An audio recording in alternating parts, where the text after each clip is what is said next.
with us today as we are launching a new series entitled This Is Us. And I'm excited here to really start off 2019 the right way. So hopefully for you, Christmas season is now over. So hopefully that means that the food comas are a little bit over, right? And it's time to get back to real life, right? For many of us, this is a time where we really figure out some goals, where we reflect on the past and we kind of try to plan out our future. For some of us, it's time to drop those 10 pounds we gained over the holidays and get back to who we really are, right? The skinny version of us that we all see ourselves in the mirror as perfect.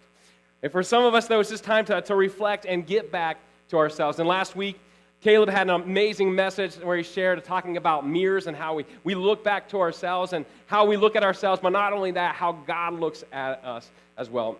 And what I want us to do is I want us to get to that point too. And I want us to get back to who we truly are in the image of God. And I want us to challenge all of us to find this is us. And we're going to take some time. We're going to look through this as who we are as a family, as individuals, and as a church as well. So for the next 4 weeks, what we're going to dig into is we're going to dig into a little bit about what we do. We're going to dig into what we believe. We're going to spend some time in a Sunday really where we're going. But today what I want to do is I want to take some time to look at where we've been. See, for us to know who we are, we have to know where we've been. And we have to have at least an understanding of our past. And we have to know where it all started. Again, our once upon a time really impacts our what's to come. Our it all started when explains the here and now. And what we are, we're all passing on a legacy of a part of our story, a part of who we are. We're all passing that on. And really that goes back to even where we've been. See, where we've been allows us to get where we're going. Where we've been really explains where we are right now and why we're there and to continue on for all that could be. So as we jump into this series, as we look at who we are as a church, as a family, as individuals, I want you to understand today, I want you to understand that for us to know who we are, we have to know where we've been. Because it's important. It explains some things to us. I mean, think about it this way. How many of you have ever met a new person before in your life, right? Okay, we all should raise our hand. That's everybody. Even you introverts, yes, you probably have met some new person. Now, you extroverts, you actually have a goal. You try to do this everywhere you go. Like, it's crazy. I don't understand you guys. But the introverts, like, sometimes it just accidentally happens. And when it does, we do feel good about it. Like, it's something that we can mark off our checklist and our resolution for like 5 years, right? But we've all met somebody new, right? Maybe it was on a plane. Maybe it was at work. Maybe it was a friend of a friend. In fact, maybe it was even at church where you met somebody new. Or chances are you might have even been the new person before. But think about some questions that you typically ask a new person. One of those questions is, where are you from? Right? Anybody ever asked the question, where are you from? Or had somebody ask you that question before? Right? We all have, right? Because where we're from really explains a little bit of who we are. I mean, think about it. When somebody tells me that they're from Newark, Ohio, like I know a little bit about them, right? I know that they probably speak like that because they live by me in Licking Valley, right? I know a little bit about who they are by where they say they're from. Now, we've got some people from upstate New York in here, and when they tell me they're from upstate New York in that area, I know a little bit about them. I know a little bit about their personality, how they're probably going to be, right? I know for me, my mother-in-law is from Missouri. So because she's from Missouri, I know a little bit about her. And it explains to me why she says the word wash the way she says it, right? There's some things, yes, it's wash. But there's some things that happen, right? And based on where people are from that we can know about who they truly are. I mean, think about it, the first time you've ever met a new couple before, one of the other questions we ask is what? We ask, how did you guys meet? And the reason we ask this question is because it leads to their story, right? Where they've been, what they've gone through, how they met, it displays a little bit of who they are. And it's important because for us to know who we are, we have to know where we've been. You think about it this way. Think about a job interview. Many of you have probably gone to a job interview. But I look at the 10 things discussed in a job interview. I Googled these, and these are the top 10 things discussed in a job interview. Number one is this, is tell me about yourself. Right? We've probably been there. We've had that question asked to us. Number two, why should we hire you? Number 3 and 4, the classics. What's your greatest strengths? What's your greatest weaknesses? Number 5, why are you leaving or why have you left your last job? If you look at that, just the top 5 of those things are actually all based on something from the past. Number 6 is what's your salary experience? Number 7, why do you want this job? Number 8, again, going back to the past, how do you handle stress under pressure? Number 9, describe a difficult work situation or project and how you overcame it. And then number 10, what's your goals for the future? You look at these, the majority of these questions, what they have in common is the discovery of where the interviewee has been. There's a discovery about something about their past, right? Tell us about yourself.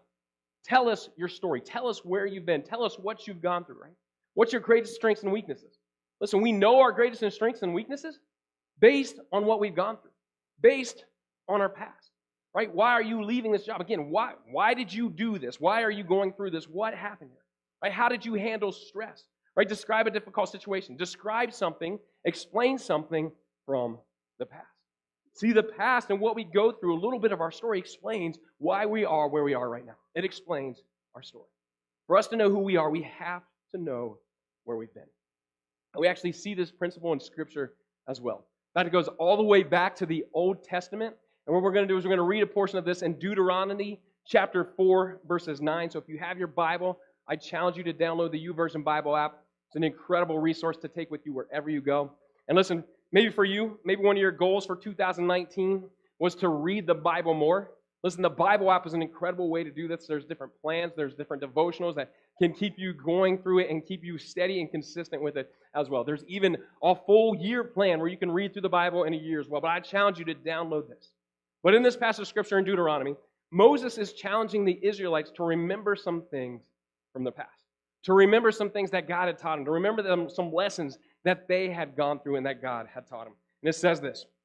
It says, only be careful and watch yourselves closely so that you do not forget the things your eyes have seen or let them fade from your heart as long as you live. Teach them to your children and to their children after them. So here's Moses, and he's talking to the Israelites. And for the Israelites, Moses is talking to them directly about God's faithfulness. He's talking to them directly about God's laws. He's talking directly about the things that God's allowing them to experience. And it says to be careful. Another translation says this. It says take heed, which means pay attention, right? Take notice. Take notice of the things that God's done. Pay attention to the things that He's commanded, right? Take heed to all the things that they've gone through, right? And for the Israelites, they had certain ways to do this. They had certain ways to put this in place. In fact, many of them, they would actually wear a box around their neck where they would load all of God's laws into it so that they could go back to it and remember it. Now, luckily, we don't have to wear a box around our necks, but we still have our cell phones, right? We can carry so much information here, have the Bible, have different lessons that we've gone through that we can put in our phones so that we can take with us wherever we go. Again, for the Israelites, they also they made kind of memorials for remembering things as well. They have these memorials called Ebenezer's, where they would place this rock in remembrance of what God had done and what God had done through them. I see for them, remembering a part of their story, remembering where they've gone, it was a big deal. Right? What God had shown them was a big deal. And the same is true for us as well. Listen, we need to pay attention to Scripture. We need to pay attention to what God has said to us. We need to pay attention to where God has taken us. We need to pay attention to the parts of our story where God has taught us lessons through our story. See, there's some things that we need to remember in life. There's some things that we need to know in order to know about ourselves. There's some things that we need to let others know as well. And as we start this series, as we talk about who we are, this is us, I want to share just a little bit of the church's story as well. I want us to understand why we do certain things because it's a part of our story. See, as a church, we do life groups. Life groups are a big deal around here. And it's because it's a part of our story. Listen, if you're not in a life group, I want to challenge you right now is a great time to start. As we start the year off, there's many life groups that are revamping. Maybe for you right now is your challenge. It's a goal that you need to make is to jump in and join a life group. And you can find that information in the Connect desk out there. And then you can simply just contact that leader and show up and be a part of it. But life groups are a big deal around here. And life groups are a big deal because it's a part of who we are. It's a part of our story. In fact, Sarah and I, we felt led to plant LifeChange Church because of what God did in us through a life group. See, we were going to church at a church called C3 Church in Pickerington, which is really our mother church. It's the church that kind of helped launch us. It's the church that kind of helped start us. That's where Sarah and I came from. Before we launched, we had been there 8 years. In fact, I was in youth ministry for a time period before that, and then I left the ministry. And then I left the ministry. I went with this team to plant C3 Church in Pickerington.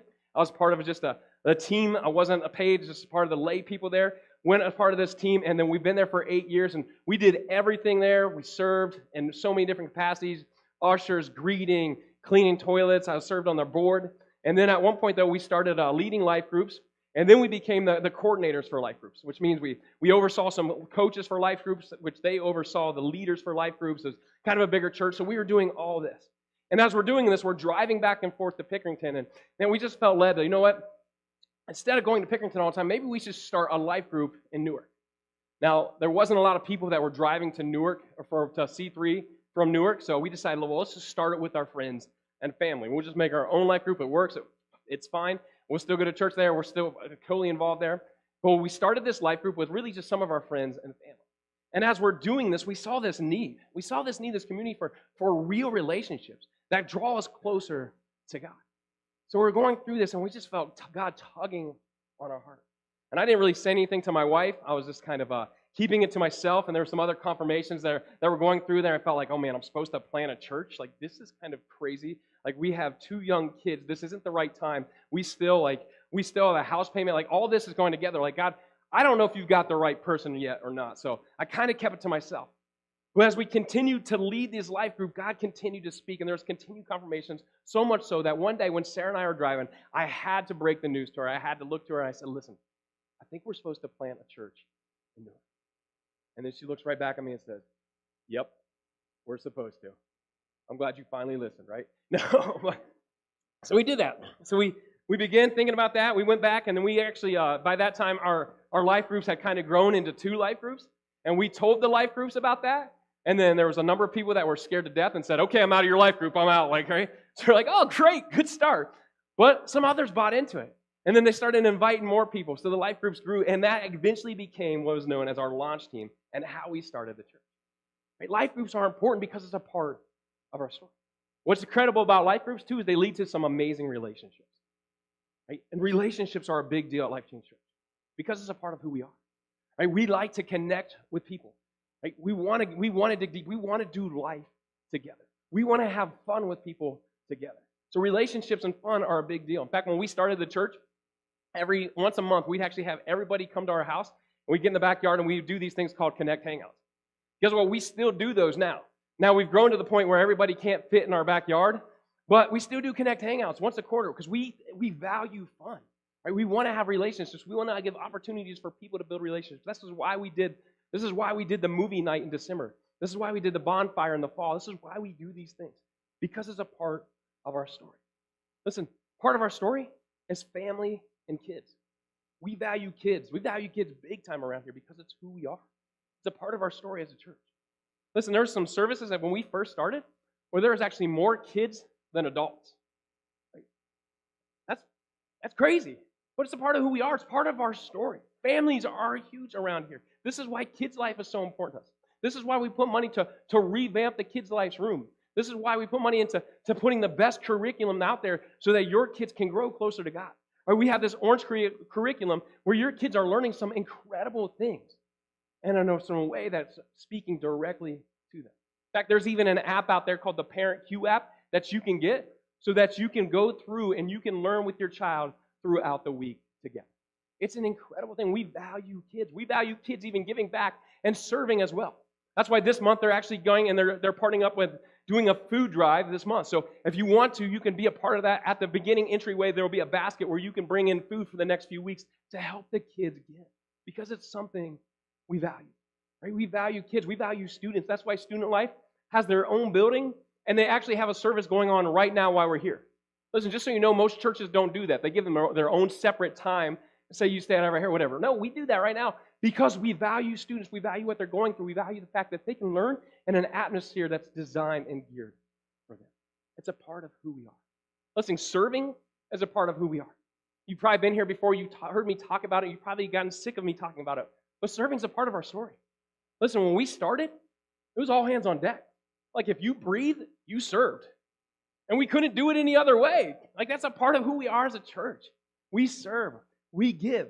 Right? Giving is a part of who we are. Before we even opened the doors for the church, from the moment we received our first donation, we'd given 13% away back to church planning, to missions, to the community, and to other organizations. Part of who we are is that. It's part of our story. It's part of where we've been. As a church, life groups, relationships, fun, family, kids, serving, giving, they're a part of who we are because they're a part of our story. For us to know who we are, we have to know where we've been. And again, this is true for our church, but it's true for us personally as well. So think about it. Where have you been? What's your story? Because we ask that question to ourselves, I think a lot of times, though, the answer can be tough. Personally, in our families, the answer can be tough. Because the truth is, where we've been isn't always great. Where we've been isn't always easy. To be honest, even as a church, where we've been as a church the past 4 years, it hasn't always been easy. Like, there's been some tough times. And for me personally as well, there's been some tough times. I think if we're honest, many times I think we can relate to the tough times more than we can the good times. Right? For some of us this past week, when the ball dropped and 2019 began, for some of us it was a relief. It was a relief that 2018 is gone. For some of us, we just look at the past year. We look at it and it's filled with pain. It's filled with hurt. It's filled with things that we would never want to go through again. I think if we're honest, sometimes our past isn't pretty. So what we do is we steer away from it. Right? There's some things that's probably happened to us that are out of our control, for lack of a better word. They just stink. In fact, you may even want to use a stronger word. But there's things that's happened to us. There's parts of our past. There's parts of where we've been. There's parts of our story that just aren't there. For some of us, we've been in that season of loss. For some of us, where we've been is in an abusive situation. For some of us, where we've been is basically felt like hell on earth. And we want to move on from it. In fact, I'm willing to say that everyone in here has had that feeling before. So I know there's some things that I've done, and I know that there's some things that have been done to me that I never want to experience. And the truth is, I think a lot of us, we carry these heavy burdens from the past. And some of the things we've gone through, they've been messy. Some of our stories are messy. Even as times as a believer, if we call ourselves a Christian, there's times where we made mistakes. There's times where we operated in selfishness instead of self-control. There's times where we've sinned or someone sinned against us, and because of it, there's consequences that we've had to deal with. Because of it, some of us are dealing with guilt. Some of us are dealing with shame. Some of us are dealing with condemnation. Some of us are dealing with this embarrassment. So what we do, instead of looking to the past, what we do is we hide from our past, or we push it down. We cover it up. We try to disregard it. Because of it, we're struggling. We're struggling with who we are. We're struggling with our own identity. We're struggling with our identity in Christ and in God. Right? We're struggling with our own worth. We're struggling with knowing who we are. For us to know who we are, we have to know where we've been. The problem with that statement, though, it's not very comfortable. There's some hard truth in that statement because there's some hard truth in our past. Here's what I want us to understand. Our past isn't our future. Our past is not our future. And we can ensure that if we know our past. See, we're always doomed to repeat the past if we don't. Our past, what it is, though, it's a stepping stone for what's to come. It's a stepping stone for what God has. And understand this. When God sees you, He sees where you've been, but more importantly, He sees where you're going. He sees where you are right now. And He sees you through the lens of Jesus. He sent His Son to die on a cross, pay the ultimate penalty that we all deserve, and to be resurrected so that He could look at each and every one of us through the lens of Jesus. So He could look at us and see us as His children, right? To see us through the redemptive power of Christ, through the restoring power of Jesus. That's what God sees when He sees us. And what's incredible is He knows every part of us. He fully knows each and every one. There's an incredible song out right now called Known. In fact, my son is completely addicted to it. Every night before we go to sleep, he wants to watch the YouTube video of it. Mostly because it says the word ridiculous. It talks about His ridiculous grace, and he loves that word for some reason. But the words are so powerful. Right? God knows each and every part of us. He knows every moment of our past. He knows everything that we've gone through. And guess what? He extends this ridiculous grace through it all. Think about that. What if we can know ourselves that way? What if we can know ourselves through the lens of Jesus? What if we can know ourselves through that ridiculous grace? Imagine if we could look at our past. For us to know who we are, we have to know where we've been. And here's how we do that. Here's how we look at where we've been in a healthy manner. Here's how we look at where we've been through the lens of Jesus. Number one, what we do is we have to celebrate the wins. In your life, celebrate the wins. In fact, you go back to our main passage, again in verse 9, it says, "Only be careful and watch yourself closely so that you do not forget the things your eyes have seen or let them fade from your heart as long as you live." Listen, there's some things that our eyes have seen that have been wins. There's some things that have been good in our life that we need to be careful, that we need to take heed, that we need to take notice and pay attention to them, right? There's some things that we need to look back and pay attention because they were wins and they were proof that God is working in and through us. And if you look at the Israelites, they set up stones in remembrance of these things. For us, we can slow down enough just to celebrate. Take some time to enjoy the good parts of your past and enjoy them. There's wins in your story. There's wins in your life. They're a part of who we are. So take time to look back at where you've been and celebrate the wins. And here's why. Because what you celebrate gets repeated. What you celebrate gets repeated. So right now, as we look back, as we dig into who we are, as we dig into this is us, I want to look back at the church and I want to celebrate some wins. I want to celebrate some things that have happened as a church in the 4 years that we've existed. All right, let's celebrate the fact that we've had 218 decisions for Jesus since we opened the doors in September 2014. Right? Yeah. Let's celebrate that we've had 50 baptisms. That's 50. 50 baptisms. 50 outward signs of an inward decision. Let's celebrate that we've had 1,400 guests come through the doors. Right? It's incredible. We've quadrupled in attendance, right? Let's celebrate that we've given 100 meals away in just the last 6 months through Flory Park. Listen, you're not involved in Flory Park, I challenge you to come out the last Saturday of every month from 4 to 6. It's incredible to give back. Let's celebrate that. Let's celebrate that we've given $75,838 to missions, to church planning, to the community and other partnering ministries.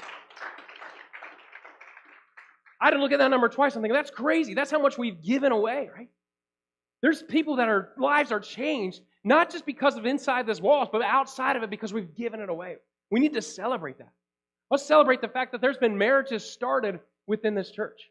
Right? There's people who have met and they liked each other and now they got a family. It's amazing, right? Let's celebrate that. There's people that liked each other so much that they had kids in the last 4 years. They didn't have them at the church, they had them at a hospital, but it started here, right? Let's celebrate that. Let's celebrate the fact that there's marriages and families restored as well, right? Let's celebrate the over 100 people who are part of the serve team. Let's celebrate the people in a life group, right? Let's celebrate the over 50 people who have partnered with us. Listen, let's celebrate the people that we were able to send off and they're still serving God. What's incredible is we have a letter right now from Kayla Beckett, who's following her call, who's following her desire to serve a country right now. And she's in basic training, and she sent this letter back to us. She says, "Thank you, LifeChange. Thank you all so much. Your prayers are helping me a lot. Having the foundation I got from being at LifeChange has helped me a lot as well.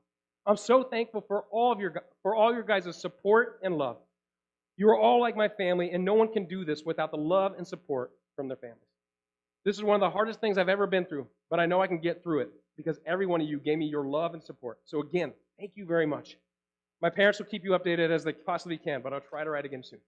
Let's celebrate that people are going beyond these doors, even going beyond these state lines, beyond these city lines to do some incredible things. Right? God's doing some amazing things. Let's celebrate other numerous stories of restoration, of redemption, of chains broken to addiction, right? We can celebrate these wins. And the truth is we all have wins in our personal lives as well. Listen, no matter how hard you've had it, no matter how bad your past is, there's some little wins. The question is, though, will you celebrate?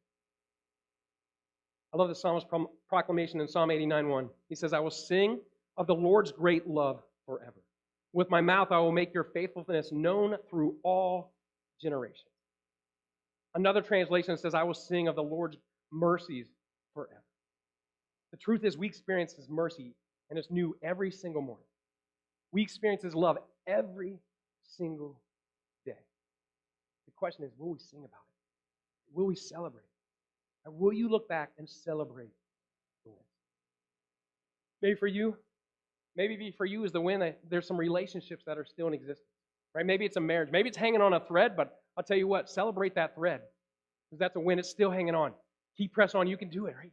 Maybe for you, it's a job that you have, and maybe it's a consistent job. Maybe it's a financial blessing. Maybe it's that you're in good health. Maybe it's the person right next to you that you're sitting next to. Whatever it is, I want to challenge you to look back, and I want to challenge you to take the time to celebrate and give praise back to God.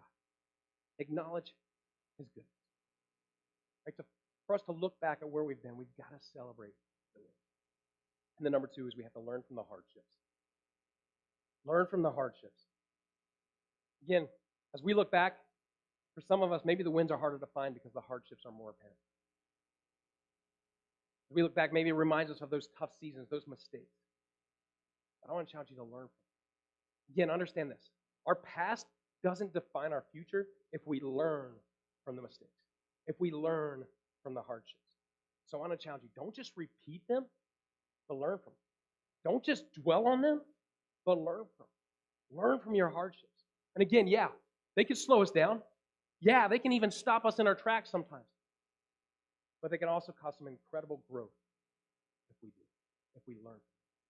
See, the truth is the most successful people you know, the people who seem to have it all, the people you look to and think have it all together, they're not people who've never had a mistake. They're not people who've never experienced a hardship. They're not people who've never experienced failure. They're people who have learned from those things. I'll let you in on a little secret.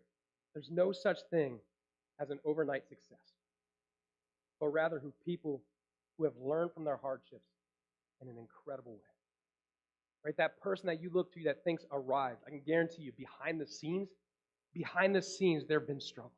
Behind the scenes, there have been failures. Behind the scenes, there's been criticism that they have to deal with over and over and over again. Behind the scenes, there's been seasons of tough times. There have been seasons of loss. There's been seasons where they wanted to give up, but they continued on and they learned from those seasons.